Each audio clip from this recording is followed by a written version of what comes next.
வணக்கங்கள், வாழ்க வளமுடன். நான் உங்கள் டிஎன்ஏ மற்றும் பிரசன்ன ஜோதிடர் சுப்ரஜா சுரேஷ்குமார்.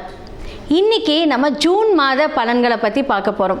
ஜூன் மாதம் அப்படின்னாலே எவ்ரி இயர் உங்களுக்கு தெரியும், ஜூன்னாலே ஒரு சிறப்பான மாதம், ஒரு சென்டர் ஆஃப் மந்த் வந்திருக்கும். அந்த இயரில் ஒரு பாதி கடந்த ஒரு விஷயம் நம்ம அடியெடுத்து வைக்க போகிறோம் அப்படின்னு சொல்லலாம். என்னடா இப்படின்னு திரும்பி பார்க்குறதுக்குள்ளே நம்ம ஒரு 6 மாதம் கடந்துட்டோமா, 5 மாதம் முடிஞ்சுதா, 6வது மாதம் வந்துட்டோமா அப்படிங்கிற ஒரு நிலைப்பாட்டுக்குள் நம்ம அடியெடுத்து வைக்கக்கூடிய ஒரு மாதம். ஸோ இந்த ஜூன் மாதம் என்ன ஸ்பெஷல் அப்படின்னு பார்த்தீங்க அப்படின்னா, குரு பெயர்ச்சி வரப்போகுது ஜூன் 2ஆம் தேதி. ரொம்ப ஒரு சிறப்பாக எதிர்பார்க்கக்கூடிய ஒரு குரு பெயர்ச்சி இதுன்னு சொல்லலாம். ஏன்னா இவ்வளோ காலகட்டத்தில் எல்லா விதமான பிரச்சனைகள், எல்லா விதமான சங்கடங்கள், ஒரே தீர்வான முடிவு குரு பார்வையினால் அது சரியாகும் அப்படின்னு சொன்னால் அது எல்லாருக்கும் ஒரு ஹாப்பியான ஒரு விஷயம். பொதுவாக ஒரு சனி பயிற்சி அப்படின்னாலே எல்லாருக்கும் ஒரு பயம் கலந்த ஒரு பிரச்சனை வரும். ஆஹா, சனி பகவான் நமக்கு என்னடா பண்ண போகிறாரு அப்படின்னு. ஆனால் குரு பயிற்சி வரும்போது எவ்வளோ கஷ்டமாக இருந்தாலும் குரு நம்மளை காப்பாற்றிடுவார் அப்படிங்கிற ஒரு தன்னம்பிக்கை எல்லார் மனதிலையுமே இருக்கும். இந்த மாதம் பார்த்திங்கன்னா ஜூன் மாதத்தில் நம்ம மேஷம்லேருந்து மீனம் வரைக்கும் நம்ம பலன்களை பார்க்க போகிறோம். ஸோ யாருக்கெல்லாம் தொழில் அமைய போகுது, யாருக்கெல்லாம் கல்யாணம் அமைய போகுது, யாருக்கெல்லாம் லவ் சக்ஸஸ் ஆக போகுது, முக்கியமாக எல்லாருக்குமே ஃபினான்ஷியல் ஸ்டெபிலிட்டி ஒவ்வொரு ராசிக்காரர்களுக்கும் இந்த மாதத்தில் எப்படி இருக்குது அப்படின்னு நம்ம பார்க்க போகிறோம். முக்கியமாக யாரெல்லாம் ஜாக்கிரதையாக இருக்கணும். என்னடா அது ஒரு ஹாப்பியான ஒரு விஷயம் கேட்கும்போது நமக்கு கேட்கவே காதில் ரொம்ப நல்லாயிருக்கும். ஆனால் சில விஷயங்கள் ஜாக்கிரதையாக இருக்கணும் அப்படின்னு சொல்லும்போது எல்லாருக்குமே ஒரு பயமாக இருக்கும். என்ன சொல்ல போகிறாங்க, நம்ம என்ன பண்ணணும் அப்படின்னு. ஏன்னா ஒவ்வொரு ஜாதகம் ஒவ்வொரு விதிப்படி நடக்கும். அதே மாதிரி இந்த கிரகங்களுடைய மாற்றங்கள் பார்த்தீங்க அப்படின்னா கோச்சார ரீதி அடிப்படையில் தான் நம்ம பேச போகிறோம். அந்த கோச்சாரங்கள் ஒவ்வொரு ஜாதகத்துக்கும் அந்த குரு யார், ஒவ்வொரு லக்னக்காரர்களுக்கும் அந்த குரு எந்த இடத்துல இருக்குது, யாருக்குரியவர் எந்த இடத்துல இருந்து கோச்சாரங்கள் அடிப்படையில் நமக்கு பலனை கூறுகிறார் அப்படிங்கிறது பார்த்திங்கன்னா சுய ஜாதகத்தை பார்க்க வேண்டும். இப்போ சொல்கிறது கோச்சார அடிப்படையில் சொல்லக்கூடிய பொது பலன்கள். இது நிறைய பேருக்கு சூட்டபிள் ஆகும். அப்போ என்னென்னா உங்களுடைய சுய ஜாதகத்தை பார்த்து நீங்கள் அதை சரி செய்து கொள்ளலாம். இன்னே ஒன்று சொல்கிறேங்க, எல்லா விஷயத்துக்கும் சிம்பிளான பரிகாரங்கள், வாழ்க்கை பரிகாரங்கள், அதாவது வாழ்வியல் ரீதியான பரிகாரங்கள் மூலியமாக எல்லாமே சரி பண்ணலாம். ஸோ இப்போ மேஷம்லேருந்து மீனம் வரைக்கும் பார்க்கலாம். மிதுன ராசி மற்றும் லக்னக்காரர்களுக்கு இந்த ஜூன் மாதம் எப்படி இருக்க போகுது? ஓகே, அதாவது பார்த்தீங்கன்னா இந்த மாதம் ஒரு சிறப்பான ஒரு மாதம் அப்படின்னு சொல்லலாம். ஏன்னா உங்களுக்கு தொழில்காரகனாக இருக்கக்கூடிய குரு பகவான் இப்போ உங்களுக்கு 2ஆம் இடத்தில் வருகிறார். ஸோ உச்ச குருவாகவும் வருகிறார், அதிசாரமாக போகிறாரு, வக்ரமாக போகிறார், இதெல்லாம் ஓகே. பட் எப்படிப்பட்டவர் அவர்? சூப்பராக உங்களுக்கு இந்த மாதத்தில் புது புது முயற்சிகள்னால் உங்களுக்கு பண வரவு. ஒரு குரு மாறுவதற்கு முன்பே பார்த்திங்கன்னா 2-3 மாதங்களுக்கு உண்டாக அந்த பலனை கொடுப்பார்.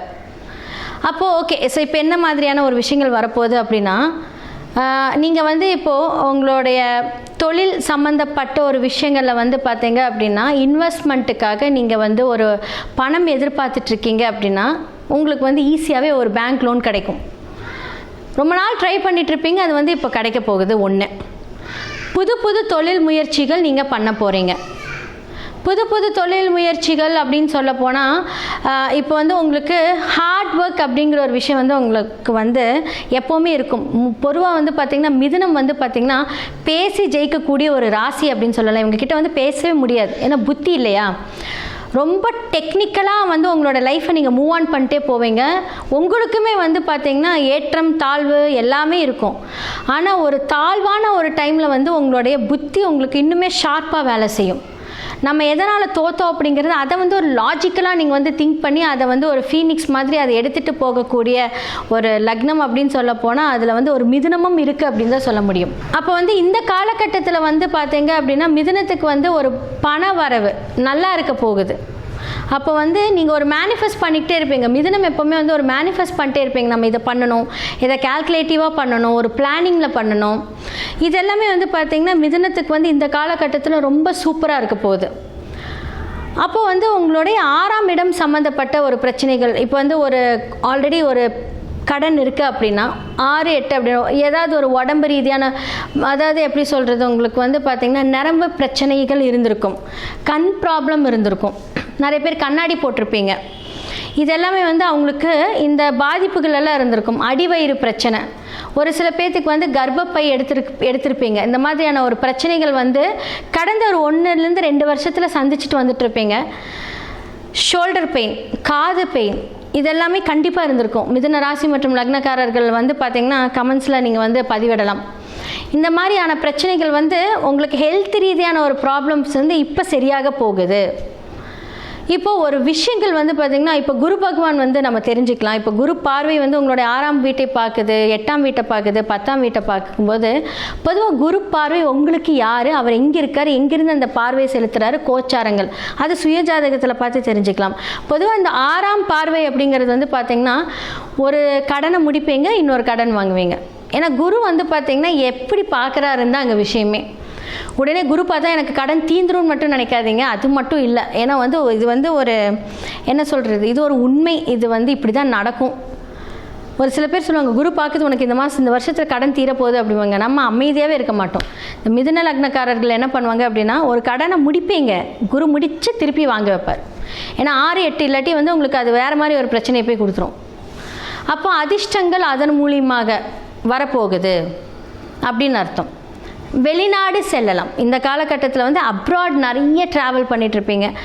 இப்போ வந்து ஒரு வேளை வந்து எனக்கு அப்ராட் இல்லை, எங்கிட்ட வந்து பாஸ்போர்ட் இல்லை அப்படின்னா அழகாக இந்தியாவுக்குள்ளேயே சுற்றிக்கிட்டே இருப்பீங்க ஏதாவது ஒரு வேலையாக. நார்மல் ஃப்ளைட்டோட ட்ராவல்ஸ் இருக்கும். அப்படி இல்லாட்டி வந்து NH ட்ராவல்ஸ்ன்னு சொல்லுவாங்க இல்லைங்களா, ஸோ ரொம்ப லாங் பயணம். இதெல்லாமே இந்த காலகட்டத்தில் நிறைய போயிட்டு வந்துக்கிட்டே இருப்பீங்க. அதுக்கப்புறம் வந்து பேங்க் ரீதியான டாக்குமெண்ட்ஸ் ரீதியான இந்த பிரச்சனையெல்லாம் சந்திச்சுட்டு வந்திருப்பீங்க. கையெழுத்து போடுறதுக்கு உண்டான நிறைய வாய்ப்புகள் இருக்குது. அது என்ன கையெழுத்து அப்படின்னா, இப்போ புதுசாக வந்து ஏதாவது ஒன்று வாங்குறீங்க, ஒரு லோன் வாங்குறீங்கன்னா அதுக்கான ஒரு டாக்குமெண்டேஷன், சிக்னேச்சர், இதெல்லாம் வந்து பார்த்திங்கன்னா மிதுன ராசி மற்றும் லக்னக்காரர்களுக்கு இந்த காலகட்டத்தில் இந்த சம்பவங்கள் நிறைய நடக்க போகுது. ஓகே, இப்போ குரு பார்க்குது, நமக்கு வந்து எல்லாமே சூப்பராக இருக்க போகுது அப்படின்னு மட்டும் நினைக்காதீங்க. அதர் கிரகங்களும் இருக்குது. இன்னொன்று, உங்களுடைய கரெக்டாக 7ஆம் பார்வையை சனி 10ஆம் பார்வையாக வேறு பார்க்குறாரு.